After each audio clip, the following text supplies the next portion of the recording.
Ya emang kayak gitu, mau gimana lagi? Jangan lupa nyimak podcastnya sambil senderan. Huh, Insya Allah Solo luar biasa di bulan ini November. Banyak banget eventnya yang kemudian juga merubah berbagai macam habit, perilaku dan tingkah laku dari masyarakat Solo sendiri, dan juga roda perekonomian harusnya itu berjalan lancar dan bahkan mendatangkan banyak pendapatan lah, khususnya untuk warga lokal Solo. Karena saya juga kemarin dapat kabar ada brand lokal yang mulai berani untuk buka cabang gitu, brand lokal makanan ya, kuliner. Nah, ini kembali lagi ke sambil senderan. Oke, kali ini saya lagi escape, melarikan diri ya, sejenak menepi dari hiruk pikuk yang luar biasa. Saya lagi di sebuah kafe bernama Kailesum di daerah Bluluan, Colomadu. Insya Allah makanannya luar biasa sekali. Di sini juga konsepnya itu homey banget. Ya bukan promo ya, cuma review aja. Ini tempatnya enak, homey. Saya juga duduk di outdoor yang bentuknya seperti ini, asik sekali warna-warninya. Dan juga ada live musiknya juga setiap hari Sabtu.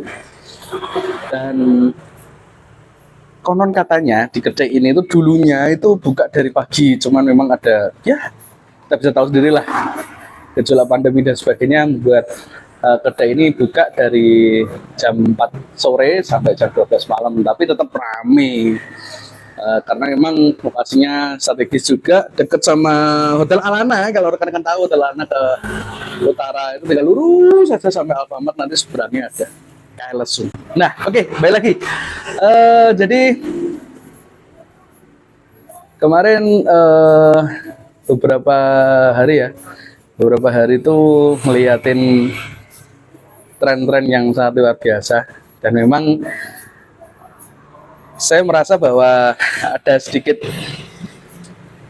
hal yang perlu diperhatikan, khususnya untuk UMKM, untuk semua yang sedang berusaha berjualan sendiri atau memang lagi jadi owner atau dari tim marketing ataupun tim sales yang fokusnya untuk melakukan penjualan, baik yang udah mulai ataupun yang belum mulai. Yang kemarin mungkin udah pernah saya sampaikan ya, kita bagaimana sih ngadepin resesi. Kemarin kita nggak ada ngomongin tentang persiapan. Nah, sekarang di episode kali ini saya akan jelasin gimana sih persiapannya. Nah, untuk persiapannya sendiri ini, untuk mereka-mereka yang baru terjun digital ini, saya lagi-lagi ya, sering-seringlah bikin konten. Jangan sampai berhenti, karena kalau orang bilang konten is the king ya, kalau orang bilang ngopo sih konten, aku dodolane cilok neng pinggir dalan, ya itu pilihan Anda. Jadi tapi kan Anda punya HP, Anda punya gadget, Anda punya sesuatu yang bisa dipergunakan untuk menunjang income Anda. Jadi seperti itu. Even tetangga saya itu jual pempek keliling, pempek Palembang keliling, tapi dia sering upload, dia sering nunjukin jualannya. Terus kemudian di saat pandemi dia juga tidak berhenti untuk posting terus, walaupun sekedar status WA dan status Facebook. Dia nggak punya IG ya, status Facebook dan WA. Alhamdulillah loh, sekarang dia mulai banyak pesanan pempeknya. Kemudian dia beralih sekarang batagor, dia bikin batagor, kemudian beralih juga, maksudnya dari batagor yang dengan cara online tadi ditaruh ke offline, dia sekarang malah sukses ya, dalam artian lebih besar untuk jangkauannya bisnisnya. Dia usahanya itu dia bisa jualan ke beberapa pabrik sekaligus. Dia pagi-pagi itu jam 2 pagi udah masak batagor dengan jumlah banyak, kemudian jam 6:30 dia udah ke beberapa pabrik untuk nyetok. Itu sangat luar biasa. Bahkan takarannya menurut saya tidak pelit dan enak juga. Apalagi di daerah saya itu bahan baku masih cukup murah, kayak gitu. Nah, ini menunjukkan apa sih? Jadi kita harus mulai concern ya, apalagi untuk UMKM, pengusaha yang baru mau terjun digital, mau mulai berkembang. nggak usah mikir aneh-aneh yang apa harus ngumpulin uang, maksud saya harus banyakin modal dulu untuk bikin konten. Sebenarnya enggak, no, ini jujur YouTube ini juga hanya bermodalkan satu HP. Ini harganya, mikrofonnya harga cuma 300-an, gimbal juga beli second, dan itu semua didapatkan memang tidak langsung. Jadi saya juga nggak langsung, saya izin satu-satu dan it works ya.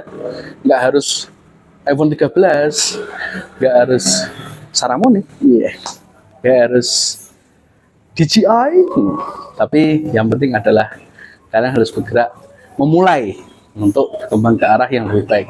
Namun yang merek-merek yang saya sebut tidak ada salahnya kalau Anda punya dana, tulangnya Anda besar, yang menyangga hidupan Anda itu besar, silakan, justru lebih baik juga, ya toh. Lah ada modal, kenapa nggak mengoptimalkan? Nah, kalau yang nggak ada modal, optimalkan dengan yang ada gitu.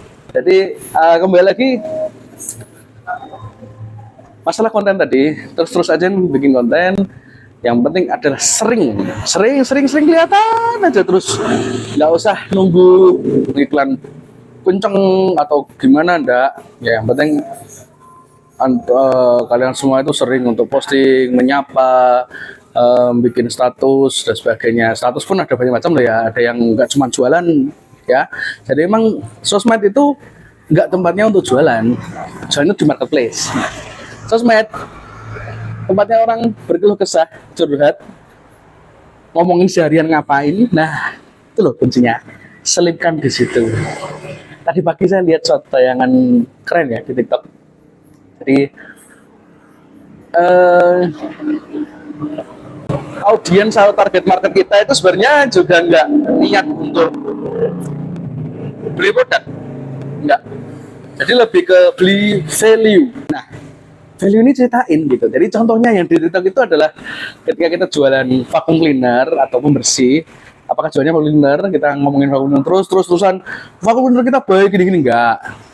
Tapi rubahlah dengan cara kita tunjukin dengan vacuum cleaner itu kita bisa apa. Contoh misalkan lantai bersih. Nah, tunjukinlah lantai bersih itu kayak gimana, harus pakai apa dan sebagainya. Nah, itu ini mungkin banyak ya, udah mulai sering kita dengar, dan mungkin basi mas di sini tipsnya kayak gitu terus, tipsnya ya emang kayak gitu, mau gimana lagi. Kita udah bersyukur loh dibantu dengan digital, itu harusnya lebih jangkauannya lebih besar. Kalau kita offline ya cuma di toko, dan apa kata orang, word of mouth. Dan sekarang ada word of mouth Suami.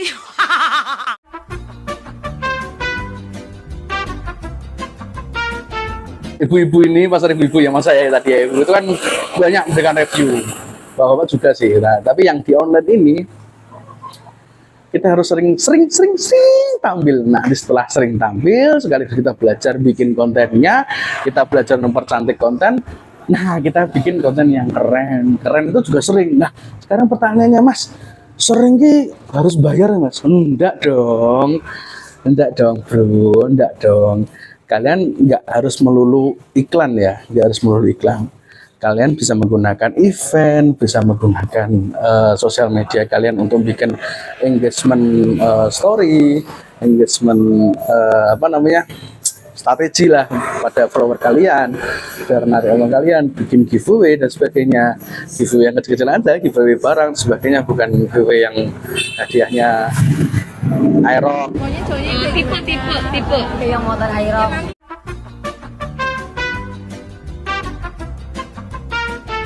Nah, makanya untuk awal-awal nih. Jadi saya tadi dapat telepon dari klien di Cilegon yang kemarin alhamdulillahnya nonton sambil senderan walaupun cuma baru 2 video. Oke. Tanya ke saya, mas, saya ini jualannya kelas. Oh mas, biar orang mau untuk ikut kelas saya, syukur-syukur jadi reseller produk saya. Terus ibu benefitnya apa? Gitu. Benefitnya gini, saya bisa gini. Oh, ya sudah bu, tunjukkan itu benefitnya. Itu. Jadi kelasnya ibu itu menarik. Cuman kalau hanya sudah kelas, orang mikirnya aku udah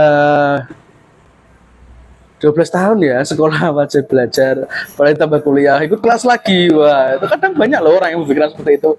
Ngapain sih ikut kelas lagi, udah banyak sering ikut kelas, masih mikir kelas online. Caranya adalah kita berikan value. Kita berikan value itu selalu tunjukkan kepada follower kita, kepada orang-orang yang jadi target market. Jadi kuncinya adalah satu, kita harus sering tampil. Setelah sering tampil, kita bikin sekeren mungkin, ya kan? Habis itu tunjukin value-nya. Oke. Nah, 3 ini kalau udah bisa berarti keren. Terus kemudian untuk kedepannya bagaimana? Untuk yang sering tampil tadi, perbanyak konten, sering share, kemudian tunjukin value-nya Anda. Lalu yang paling penting dan gak paling penting, ketika sudah ada dana atau uang dingin atau modal untuk mulai membesar jangkauan Anda, jangan terburu-buru iklan kecuali Anda benar-benar memahami dan Anda benar-benar ada budget untuk iklan. Karena kalau tidak, better ya lakukan optimasi secara pelan-pelan, banyak nimbrung untuk ikut GA atau optimasi melalui hashtag atau apapun lah yang kaitannya dengan algoritma dari platform yang Anda miliki gitu. Dan saran saya selalu kepada orang-orang, kalau memang sudah mulai modal, orang-orang sudah mulai mempunyai modal, coba bikin web. Karena bikin web itu minimal landing page, paling enggak ketika semua sosial media down, Anda punya tempat untuk dikunjungi. Terima kasih yang udah nyimak podcast ini. Tunggu episode selanjutnya dengan opini-opini yang pastinya nyaman didengerin sambil senderan.